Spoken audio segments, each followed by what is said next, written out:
Sak pase, nap boule, ou kon apre boule a, nap leve, nap campe, nap releve encore.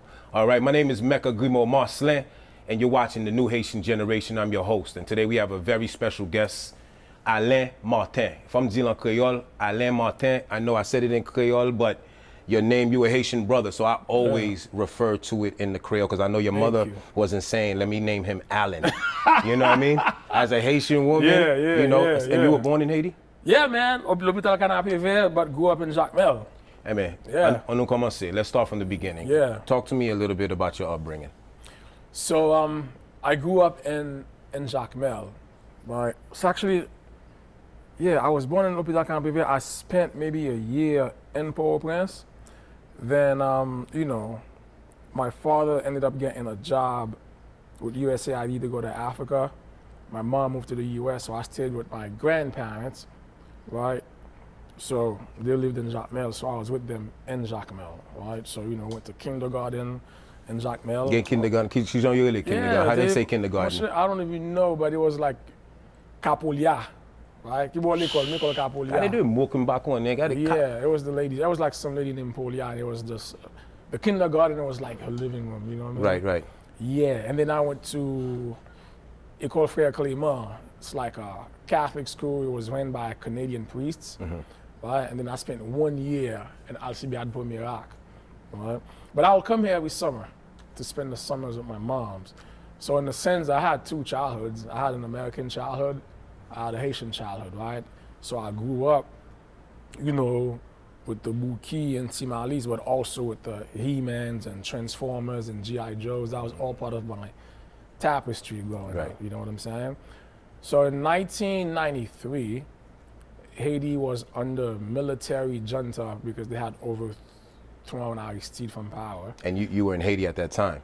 I was in Haiti at that time. I remember that day, waking up in the morning and looking out into the streets and seeing like the neighborhood in a state of shock, right? Like so sad. Because, you know, the people loved Aristide, man. Like, you know.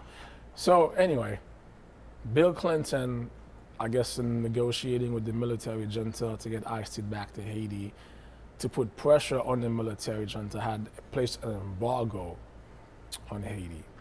So at some point, there are not going to be any flights from Haiti to the US.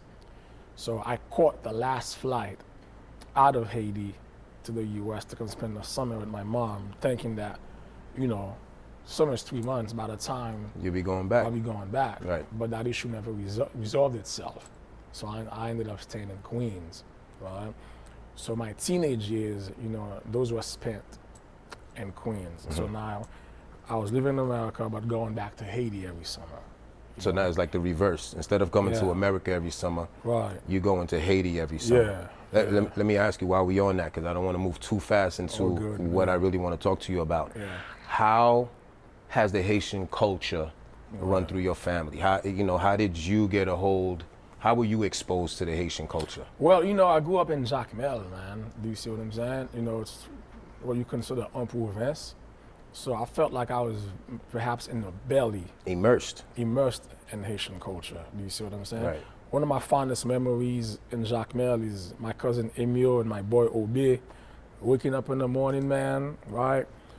Waiting for the street merchants to pass by. So whoever has the avocados, we buy the avocado. Whoever had the bread, we buy the bread. And we'll sit there on the front porch eating avocado and bread for breakfast. Chopping it up, right? So it was very organic and also, I guess, unstructured, man. You see what I'm saying? There's a feeling of freedom, right? And you know, everybody was always outside. You know what I'm saying? You slept with your doors open. You knew your neighbors, right? Like random people will knock on your gate saying, "Can I have some water, please?" Yeah. So to me, I like to tell people I had a very poetic childhood, man. You see what I'm saying? Right. Yeah. Let me ask you, so coming over here now, you're here, you said you came in your high school years? Yeah, man, I was like 13. 13, okay. Yeah. What were your, like, earliest memories of, did you always want to be, first of all, I didn't even say this in the beginning, but filmmaker, director, just saw a documentary yesterday The Forgotten Occupation, which we're going to talk about a little bit. Jim Crow Goes to Haiti. Very, very deep subtitle as well. Thank you. I want to ask you, before we even get into all of that, what were your memories of how did you get into media? How did you get into film? So again, that's something that goes back to Jacques Mel, right? People are probably tired of hearing this from me now, but in my neighborhood, my family was one of 3 who owned a VCR. It was my family, La Famille Falante, and Mr. Jacob. So these were the people with VCR. So those houses in the neighborhood were places where the community will congregate to watch movies. Because y'all had the VCRs, right? Movie and I'm time. the only dude in that neighborhood, me and my cousin, who would go to the U.S. for the summer. So we would come back with bootlegged American films, you know what I'm saying? So Commando. Y'all heard that? Bootlegging. Yeah, it was. Don't bootleg. Don't bootleg. Yeah, you know, so Commando, Terminator 2, Universal Soldier, right? So filmmaking was this communal experience for us. So I was always in love with film.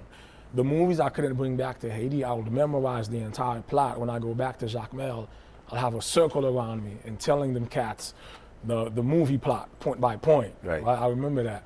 So yeah, man, so movies was always my thing. I don't know if I always wanted to direct. At first I'm like, I think I want to be an actor. And then I'm like, okay, maybe I'll just write and somebody could direct it. Then gradually I said, I'm gonna direct myself. I want to make another point, right? So my impression of the US and of cinema itself was that it's just action movies, right?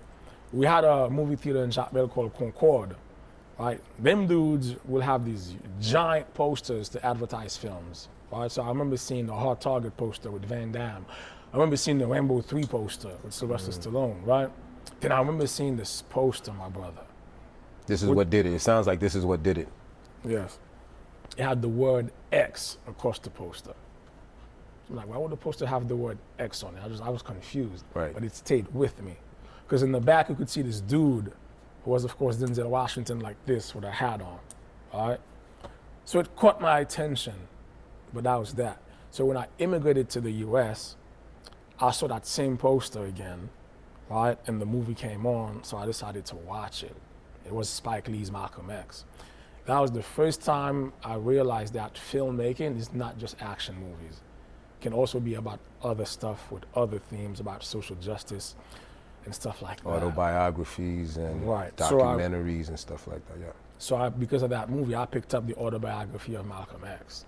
Powerful. You know, so the Malcolm X, he's talking about when he was in prison, he had a list of books that he read. I went and got all those books, right? Including W.E.B. Du Bois. W.E.B. Du Bois is A Soul of Black Folk, which got me into like Greek literature and history and, you know.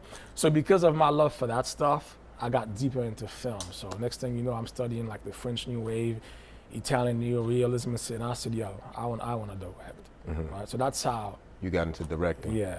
Okay. So let me ask, when was the first time you picked up a camera? So that was in, I think my first year in college. It was a Bolex, bro, film cameras. So you had to load up the magazine. Analog, straight up. Yeah, man. When you had to edit, you had to be in the editing lab, cutting and splicing. Wow. Yeah, bro. Yeah. It was intense, but it was fun, and I enjoyed it. The beginning concepts, yeah, for sure. Right. And the thing is, when you edit this way, or when you made movies that way, it felt like you had a finite amount of resources to work with.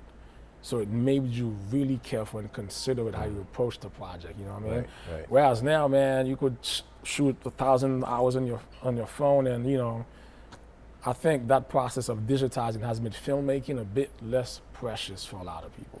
So did you ever go to film school at all?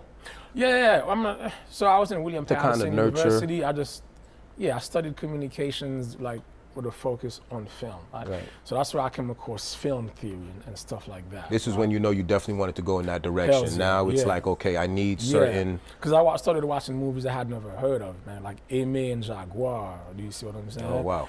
Yeah, and what's the other movie? One Lola One, which is this German film that I saw that just stayed with me. Do you see what I'm saying? Right. So I ended up seeing, and that's when I discovered the guy with Peg, believe it or not. Oh, wow. Well, I ended up seeing Lumumba, right, which also stayed with me. Yeah, so yeah. So talk to me about the realization for, the reason why you're here today is because I saw a documentary called The Forgotten Occupation, Jim Crow Goes to Haiti. Yeah. very deep. Actually, my second time watching it, I went to the private screening. I was fortunate enough to see it then. And then I said, there's stuff that I missed. Right. I needed to, that's the type of doc that it is. There's stuff that I missed that I needed to come see it again. Thank you. So I could just pick up, and I still have to see it again. And I want to show it to my parents. Of course. Because I'm pretty sure there's stuff that they can relate to as well. Yeah. This is your first documentary, first film that you've done. Yeah, man. And I want to call you an emerging, film director, but this took 10 years. More than that. I'll say 15 years now, because we started shooting in July 10, 2011. The last time we touched this film was June 2025 for color correction. Tell me a little bit about the journey. Tell me from the beginning of this, forgotten occupation before we actually go into the documentary itself. It was a long journey, man. A very difficult journey. I went into this movie with a lack of appreciation for what it took to make a documentary, and I thought it was going to be easy, because my experience watching documentaries are just people sitting down and talking to a camera, and I'm like, yeah, well, I can do that, right? And I had learned about the occupation in college, and the information that I absorbed shocked me so much. I'm like, yo, I need to share this with the world.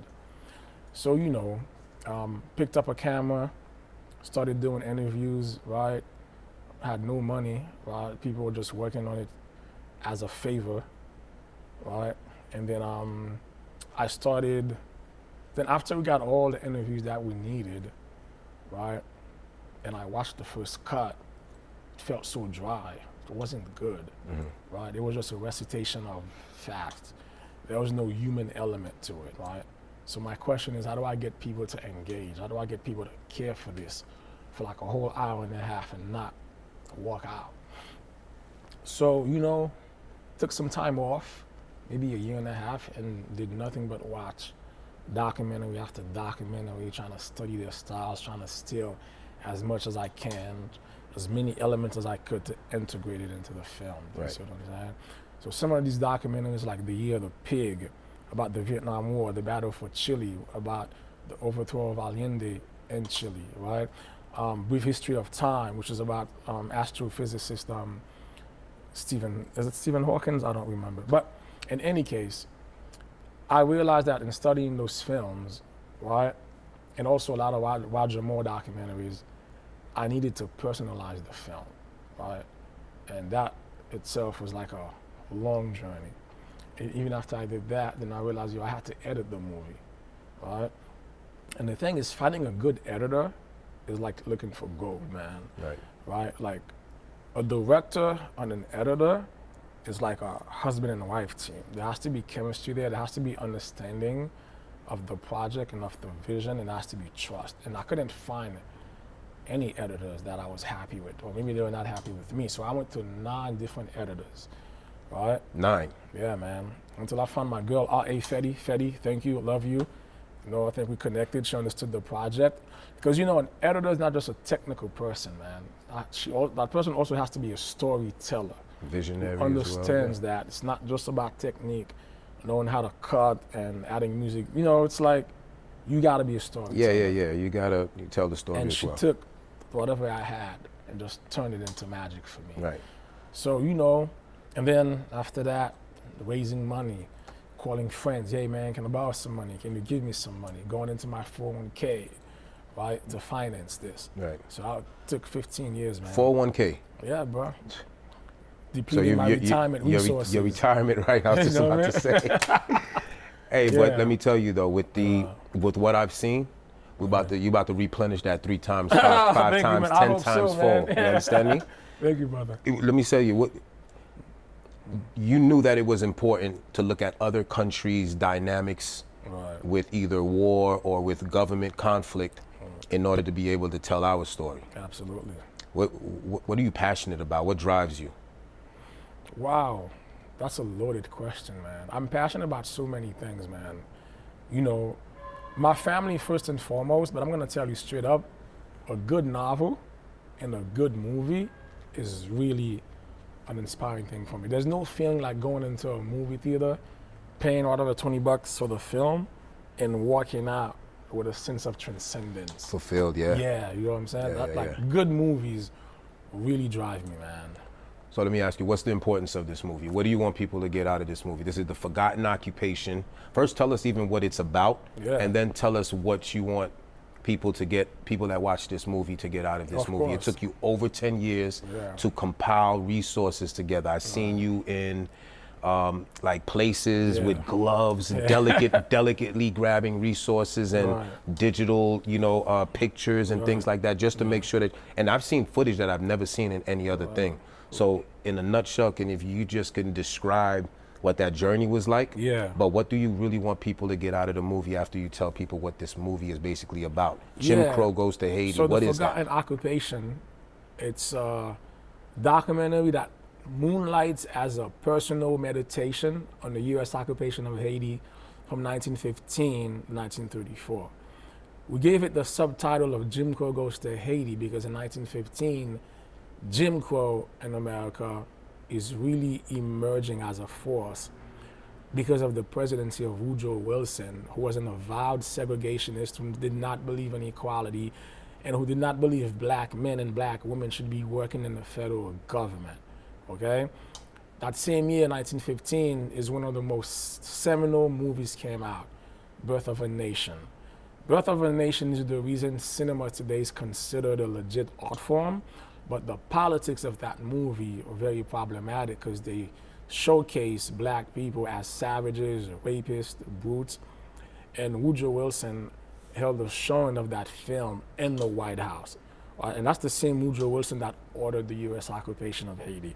So a lot of young white Marines who are absorbing Jim Crow ideas from the president, from the Birth of a Nation, are now going to Haiti to impose that same brand of racial politics in the country. So that's why we call it Jim Crow Goes to Haiti, right? I know that Haitians are proud of the Haitian Revolution. I am too, as we should be. We did what Spartacus couldn't do in Rome, you see what I mean? Right. But it is equally important that we know about this U.S. occupation of Haiti, right? Not too many people know about it. I didn't know about it, and the people who do know about it, a lot of them don't see how consequential it was.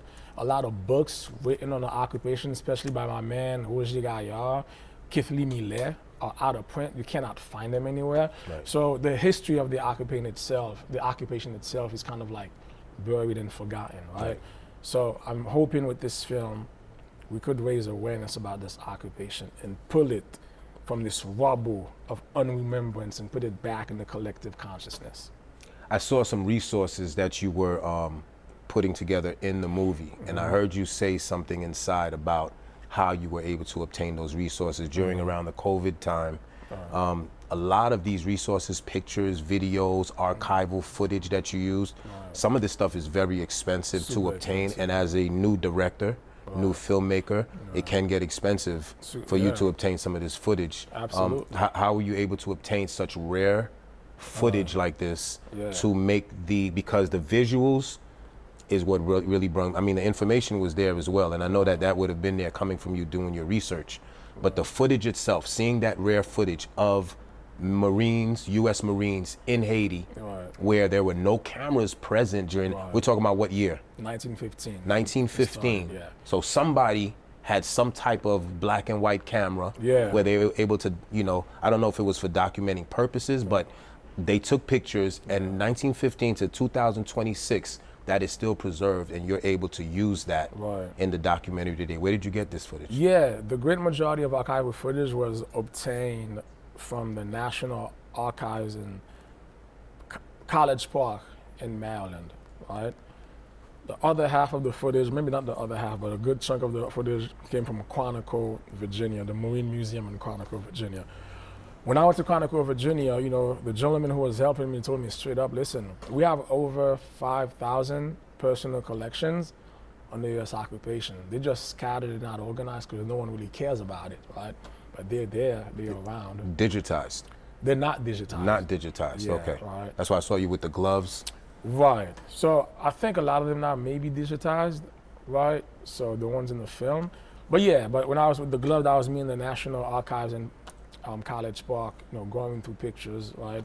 These are pictures that the Marines took themselves, and they preserved them neatly, and that's a good thing, I guess. Right, you know right, what I'm right. saying? No, definitely. Yeah. For them to be just as, Right. careful with Yeah. whoever comes in there, at least for the next person, you wouldn't have Right. found them in the condition, Yeah, that absolutely. you found them. Where's the Forgotten Occupation going? Like, what's happening with it? How are you promoting Right. this document? I've seen a lot of great documentaries, beautiful pieces of work, but you need funding. You need people to push it. You need a system that pushes the movie into different places on this planet. Yeah. Who do you want to see it, and what are you doing to help promote or to make sure that it gets around to the places where it needs to go, so that people see this? Because this is a must-see. The Forgotten Occupation, Jim Crow Goes to Haiti. You have to see this documentary. Thank you. Yeah. I want everybody to see it. Haitians, Haitian Americans, the larger black diaspora, and people in Latin America, the Caribbean bloc, everybody who's been affected by, post-colonialism. The movie's available now around 80 countries, Haiti included. Right? So it's on Apple TV, it's on Amazon, it's on Google Play, it's on YouTube Movies. If you have a library card in the US, you could watch it on Canopy for free. If you're a university student in the US, you can watch it on Canopy for free. Right? So I need everybody just to go out and support, right? Because the occupation is forgotten. So don't let the documentary about the occupation be forgotten. You know what I mean? For sure, for sure. Yeah. Definitely. Parents are proud of you? My mother's very proud of me. Yeah. My pop's been a little muted. I gotta talk to him. You believe me? Yeah. Well, I know that in the, when people see the documentary, you are going to see that it starts off with Alain talking about, was that your grandfather? My grandfather, So your grandfather had views about Haiti. Yeah. Not to give too much away, but I thought that this was a very, on top of the narration, Right. the fact that you and Grandpa had some tension about how the country was viewed or how it was run, I thought was very brave of you, Thank you. to go against the grain and actually even put it on camera. Yeah. Do you think that's why Dad is muted? Perhaps, maybe, But you've got to tell your dad. truth. In 2026, you've got to tell your truth, and you've got to tell the truth. Absolutely. About what's happening as a filmmaker. Yeah. It takes bravery to be an artist, I guess. Because even at the very last minute, that letter to my grandfather, I wanted to pull it out of the film. And my producer was like, what are you doing? This is the film. you know? Right. Yeah. You say that again, because you said something last night that I think that should be said also. Right. The arrangement of the Forgotten Occupation, how you were putting together, Right.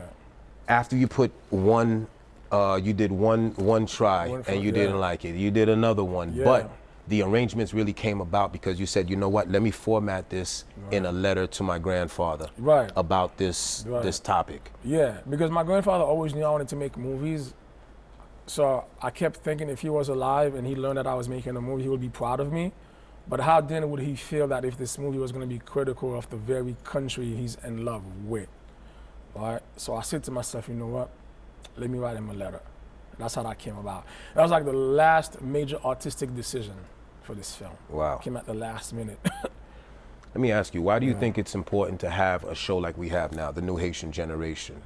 Well, Thank you, man. boom, got you right on set. I felt like it was 100%. very necessary, but I want to hear from you. Yeah. Why do you think it's important to showcase our Haitians that are doing big things Okay. in our community? Why do you think I'm it's going to make a important? political statement. Is that okay? Of course, hey. All right, so David Ellison now owns Paramount, Skydance, TikTok, Warner Brothers, HBO, CNN, CBS. You got one person that owns half of the media landscape in the United States of America. So the spaces for artists like me to go to promote our work are shrinking, right? You're an antidote to that rabid media, consolidation. Right, so your show is important because Our show. our show is important because, the major institutions like a New York Times or a Post or a CNN are not gonna spotlight someone like me, but you're willing to do it. You're willing to take a chance on someone like me to come to your show and talk about my work and spotlight a history that no one else is willing to spotlight.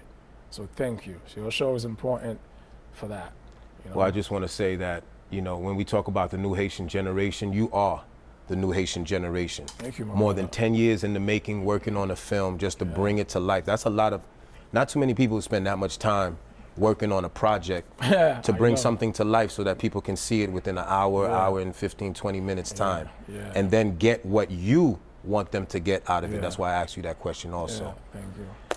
Ladies and gentlemen, I wish this can be an hour. You're watching the New Haitian Generation. I'm your host, Mecca Grimo Marcelin. I'm with new film director, the documentary, The Forgotten Occupation, Jim Crow Goes to Haiti is amazing. They must watch it. Where again? Tell the people where they can see it at. Word. Apple TV, Amazon, Google Play, YouTube Movies, Canopy. So yes.